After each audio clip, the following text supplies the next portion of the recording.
Right, Conor McGregor, Dana White, and UFC 300. I think we all know that there is something going on, yeah? Like, this is weird, isn't it? It used to be unclear what was going on with Conor McGregor, and I'm talking months ago, almost a year ago. Was it 2 tests from USADA, 2 clean tests, or was it 6 months in the pool? And then it went from, okay, it's 6 months in the pool, and then it was, okay, when is Conor McGregor going to get in the testing pool for 6 months?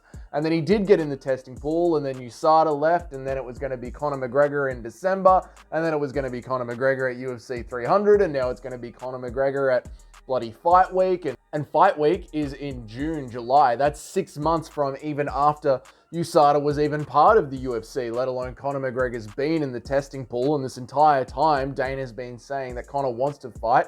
He'll get a fight when he's ready to fight. Conor's been begging the media for a fight, and he still hasn't got a fight.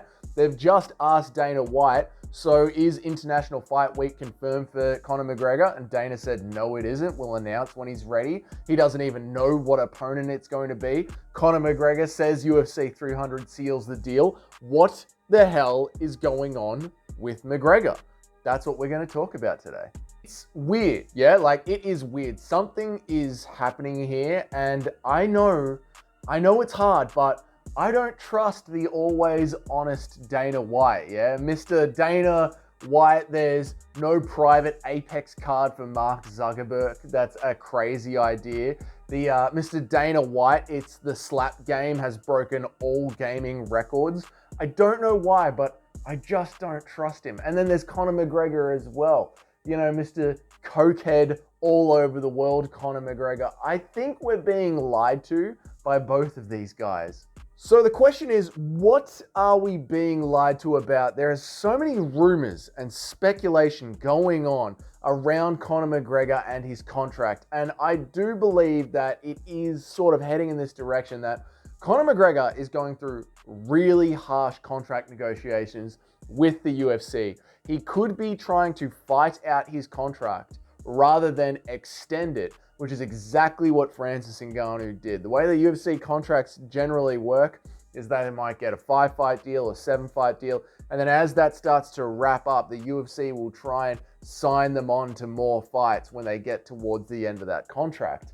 And I think Conor McGregor is trying to work something out there. But also, and I think what's going on here as well, is that Conor McGregor might have priced himself out of being able to fight in the UFC. If he signed his new contract around the Dustin Poirier fight when he was still really, really high up there, you know, fame-wise, money-wise, attention-wise, he could be fighting for more than the UFC think that he is actually valued at. And then secondly to that, and really what's going on, and I think what the UFC is using as an incentive, is that the UFC might be going to announce that there is a new division coming out at UFC 300, a 165-pound division, the super lightweight division, and also moving up all the welterweights to just 175 pounds as well. That is a rumor that has been going around too, and I think that these two rumors of Conor McGregor's contract negotiations and a new division opening up at UFC 300 sort of pair together really nicely. So why do I think this is going to happen? Why do I think these pair together really nicely? Firstly, I think it's because the 170-pound division and the 155-pound division, they are really, really deep. Like, look at 155 for, say, the last 5, 6, maybe 10 years.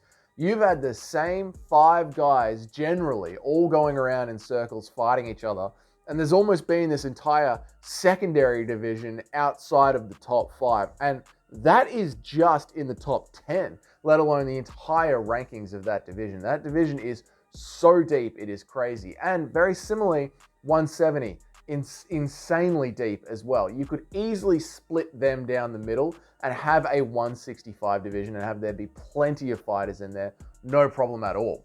Now, if the rumors are true, that there are contract negotiations going on between the UFC and Conor McGregor, and that Conor McGregor's price might be too high, I am pretty sure that putting him on UFC 300 with a new title would bring in so many eyes, it would be crazy to see.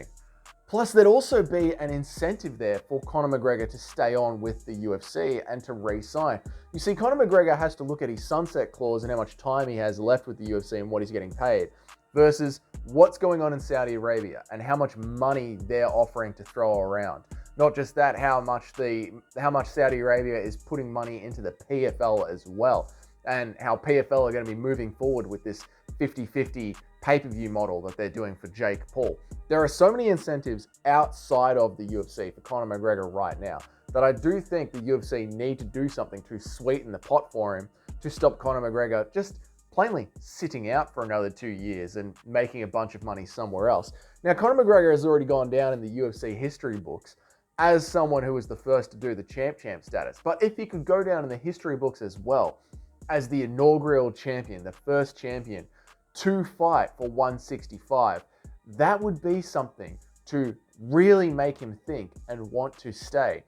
And why Michael Chandler might be a perfect dance partner for this is that there's no secret that Michael Chandler has got that sweet, tasty Dana White privilege.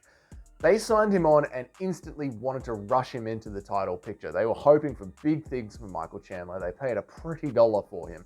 And his career hasn't gone the way that the UFC expected it to go, nor has it gone the way that Michael Chandler expected it to go.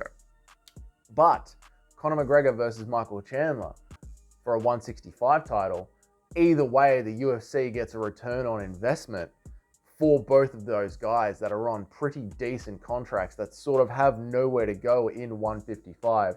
And then you've got Gaethje already taking up the BMF picture. There's just, 155 is so crowded with high talent that needs a lot of money. Opening up this second division really helps solve all those problems. And furthermore, UFC 300 sort of marks the perfect time to do this. UFC 300 is almost like a celebration and an ending of the last 30 years that we've all had together as MMA fans, and sort of kicks off the next round of numbered cards, the new century of numbered UFC events.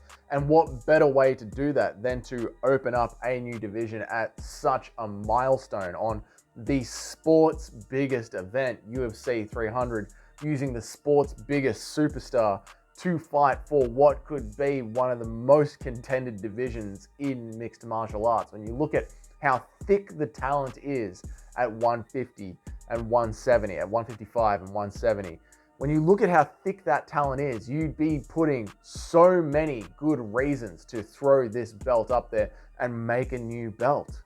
It just brings in so much more parity and so much more play in the divisions, you know, like even this, right? It's obvious that Dana White still loves the taste of Colby Covington's meat sausage. And he did not perform well in his last title shot, but Colby Covington seems to be one of these guys like Israel Adesanya that just the UFC loves how many eyes they draw to the sport and gets infinite title shots. Well, Colby could easily cut some weight and move down and also challenge. Imagine Conor McGregor defending his newly won title against Colby Covington at 165. That is something to get the fans excited about. You know, just the amount of trash talk and the play between them. I mean, Colby's last fight was embarrassingly bad, and his media tour since then has been embarrassingly bad. But tell me that you wouldn't love to watch a Conor McGregor versus Colby Covington fight week. I mean, that's still fun.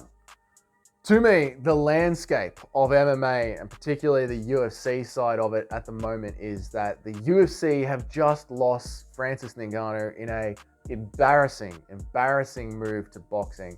And their two biggest competitions have just merged into a super organization. The sport's biggest star is maybe 2 years away from free agency. There's this new Saudi powerhouse. And, you know, as much as I have respect for Kayla Harrison, I don't think that's the big move that the UFC needs here. You know, I think the UFC needs to put a big winner on the board to show the MMA world who's still the big dog in the yard, because it is looking like death by 1,000 cuts at the moment. And doing this would really spark a lot of attention and be a massive win for the company going forward. Unfortunately, we're not going to know any of this until we get the announcement of Conor McGregor's next fight. I mean, just because they don't do it at UFC 300 doesn't mean they're not going to do it or it's not something that they're thinking about. When is Conor McGregor fighting? What is going on? I think all that USADA stuff before was just play and negotiations. Something is happening behind the scenes because according to Conor McGregor, he's not fighting until 6 months after USADA isn't even there anymore. And he was dying to get back. And the UFC keeps saying when Conor's ready, we will announce it. Conor seems ready. They keep saying we don't know who the opponent is. Michael Chandler has put his career on hold to be the opponent. Conor's given them the date, given them the opponent, but the UFC haven't announced it. Something is going on. It's really weird. It's really, really weird. And maybe this is the thing that the UFC need to sweeten the deal. Who knows? Let me know your thoughts down in the comments. If you're still here, you've been watching for this long, maybe you've enjoyed this video in some way. If you could say thank you by going ahead and hitting that subscribe button down there, that means so much to small creators like myself. And of course, I'll see you all in the next video.